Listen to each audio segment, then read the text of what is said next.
சோழப் பேரரசு மீண்டும் எழுச்சி பெறத் தொடங்கிய காலகட்டத்தில் அரியணை ஏற மனமில்லாமல் பக்தியிலும் இலக்கியத்திலும் நாட்டம் கொண்ட ஒரு மன்னன் சூழ்நிலையின் கட்டாயத்தால் அரியணை ஏறி பேரரசை காக்கப் போராடிய கதை இது. கண்டராதித்தன் ஒரு போர் வீரனை விட ஒரு முனிவனாக வாழ விரும்பியவன்.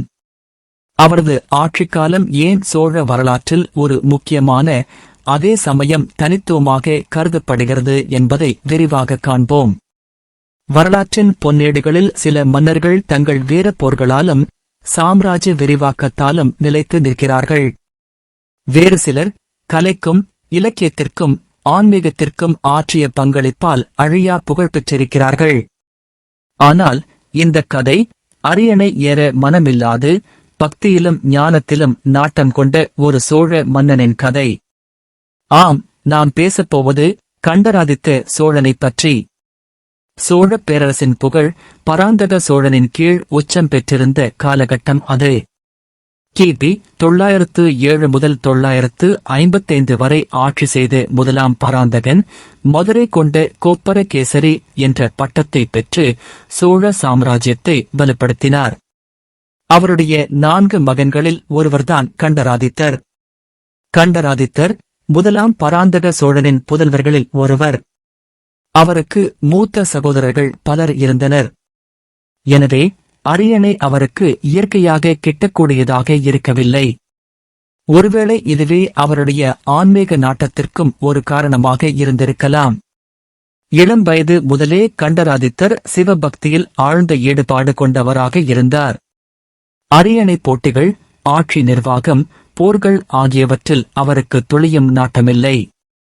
மாறாக சைவ சித்தாந்தம், தேவாரம் பாடுதல், சிவனடியார்களை போற்றுதல் ஆகியவற்றிலேயே தன் மனதை செலுத்தி வந்தார். அவர் ஒரு அரசரை விட ஒரு முனிவராகவே வாழ விரும்பினார். கண்டராதித்தரின் வாழ்க்கையில் மட்டுமல்ல, சோழ வரலாற்றிலேயே மிக முக்கிய பங்காற்றியவர் அவரது மனைவி செம்பியன் மாதேவி. சோழக் கோயில்களுக்கும் சிற்பக்கலைக்கும் அவர் ஆற்றிய பணி ஈடு இணையற்றது. கண்டராதித்தனின் ஆன்மீக நாட்டத்தை புரிந்து கொண்டு அவருக்கு துணையாகவும் பின்னர் சோழப் பேரரசின் கலாச்சார பாதுகாவலராகவும் விளங்கினார். கண்டராதித்தனின் ஆன்மீக விருப்பங்களுக்கு செம்பியன் மாதேவி எந்த தடையும் விதிக்கவில்லை. இத்தகைய ஆன்மீக பெருமகன் எப்படி சோழ சிம்மாசனத்தில் அமர்ந்தார்? அது சோழ வரலாற்றில் தவிர்க்க முடியாத ஒரு திருப்பம். முதலாம் பராந்தக சோழனின் ஆட்சி பரப்பு பரந்ததாக இருந்தாலும் அவரது இறுதி நாட்களில் சில சவால்கள் எழுந்தன. வடமேற்கிலிருந்து வந்த ராஷ்டிரகூடர்களின் அச்சுறுத்தல் மிக முக்கியமானதாக இருந்தது. குறிப்பாக கிபி 949 நடந்த தக்கோலம் போர் சோழர்களுக்கு ஒரு பேரிழப்பை ஏற்படுத்தியது. இந்த போரில் பராந்தகனின் மூத்த மகனும் அரியணைக்கு வாரிசுமான சோழ இளவரசர் ராஜாதித்தன் வீர மரணமடைந்தார். இந்த இழப்பு சோழ பேரரசை உலுக்கியது. பராந்தக சோழனின் மற்ற மூத்த மகன்களும் ஆட்சி செய்யும் நிலையில் இல்லாமல் இருந்திருக்கலாம். இந்த இக்கட்டான சூழ்நிலையில் அரியணைக்கு வாரிசு தேவைப்பட்டது. அப்போதுதான் அரியணையில் நாட்டமில்லாத கண்டராதித்தர் தனது கடமையுணர்வுக்காக சிம்மாசனம் ஏறினார். இது வெறும் அதிகார ஆசைக்காக அல்ல, மாறாக சோழப் பேரரசு என்ற பெரிய குடும்பத்தை காக்க வேண்டிய தியாக உணர்வின் வெளிப்பாடு. கண்டராதித்தரின் ஆட்சி காலம் கிபி 950 முதல் 957 வரை வெறும் 7 ஆண்டுகள் மட்டுமே. இந்த பகுதி சோழப் பேரரசின் வரலாற்றில் ஒரு நிலையற்ற தன்மையை கொண்டிருந்தது. ராஷ்டிரகூடர்களின் ஆதிக்கம் வலுப்பெறத் தொடங்கியது. கண்டராதித்தர் ஆட்சியில் பெரியளவிலான சாம்ராஜ்ய விரிவாக்கப் போர்கள் நிகழ்ந்ததற்கான தெளிவான ஆதாரங்கள் இல்லை. அவரது முக்கிய கவனம் ராஷ்டிரகூடர்களின் அச்சுறுத்தலை எதிர்கொள்வதிலும் பேரரசின் உள்நாட்டு அமைதியை பேணுவதிலுமே இருந்தது. தக்கோலம் போரின் விளைவாக சோழர்கள் தங்கள் வடபகுதிகளின் ஆதிக்கத்தை இழந்திருந்தனர். கண்டராதித்தர் இந்த பகுதிகளை மீண்டும் கைப்பற்ற முயற்சித்திருக்கலாம், ஆனால் அதில் பெரிய வெற்றி கிடைத்ததாக தெரியவில்லை. அவரது ஆட்சியின் போது ராஷ்டிரகூடர்களின் செல்வாக்கு தொடர்ந்தது. மேலும் சில பாண்டிய மற்றும் சேர சிற்றரசர்கள் தங்களின் சுதந்திரத்தை மீட்டெடுக்க முயன்றிருக்கலாம். கண்டராதித்தன் இத்தகைய சிறு கிளர்ச்சிகளை அடக்குவதில் கவனம் செலுத்தினார். ஒரு பக்தியுள்ள மன்னனாக அவர் முடிந்தவரை போர்களை தவிர்த்து அமைதியை நிலைநாட்டவே விரும்பியதாக அவரது செயல்கள் உணர்த்துகின்றன. அவரது குறுகிய ஆட்சிக்காலம் மற்றும் வெளிப்புற அச்சுறுத்தல்கள் காரணமாக பெரிய அளவிலான புதிய மக்கள் நலத்திட்டங்கள், நீர்ப்பாசனம், வரி சீர்திருத்தம் போன்றவை இவரால் தொடங்கப்பட்டதாக தெளிவான ஆதாரங்கள் இல்லை.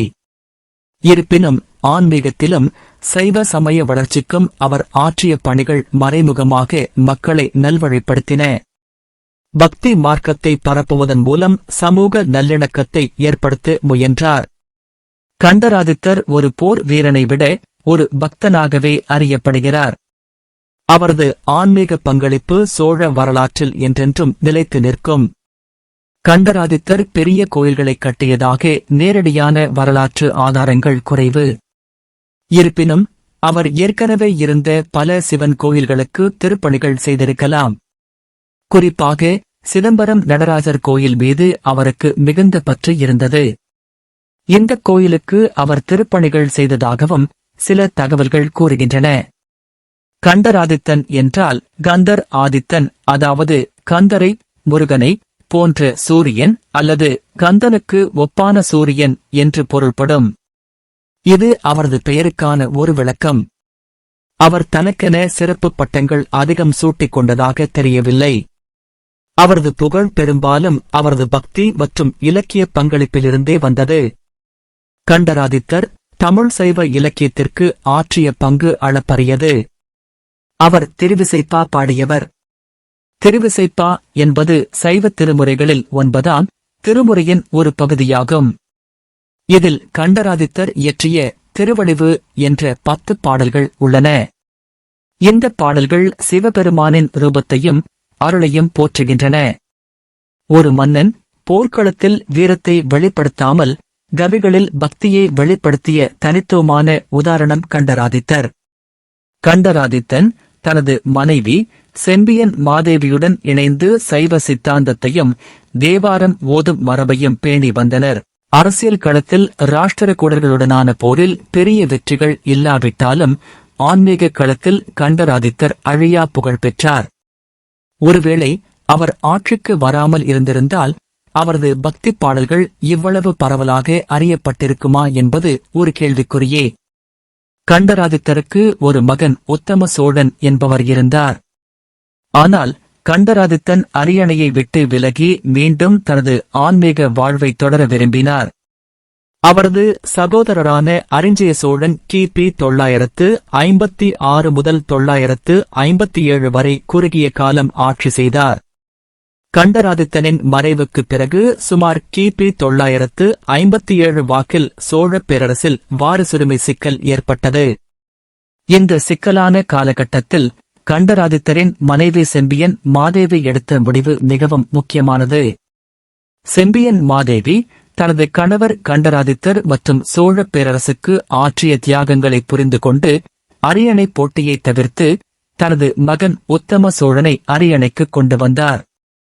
உத்தம சோழன் கிபி 970 முதல் 985 வரை சுமார் 15 ஆண்டுகள் ஆட்சி செய்தார். செம்பியன் மாதேவியின் வழிகாட்டுதலின்படி உத்தம சோழனும் சைவ சமய வளர்ச்சிக்கு தனது பங்களிப்பை செய்தார். பின்னர் உத்தம சோழனுக்குப் பிறகு சுந்தர சோழனின் மற்றொரு மகனும் சோழப் பேரரசின் மாபெரும் நாயகனுமான ராஜராஜ சோழன் கிபி 985 முதல் 1014 வரை அரியணை ஏறினார். முதலாம் பராந்தக சோழனின் மற்றொரு மகனான அரிஞ்சய சோழனின் மகன்தான் சுந்தர சோழன். இவர் 2ஆம் பராந்தக சோழன் என்றும் அழைக்கப்படுகிறார். இவரது மகன்தான் மாமன்னன் ராஜராஜ சோழன். கண்டராதித்தன் ஒரு சாம்ராஜ்யத்தை வென்ற மன்னனாக போற்றப்படாமல் இருக்கலாம்.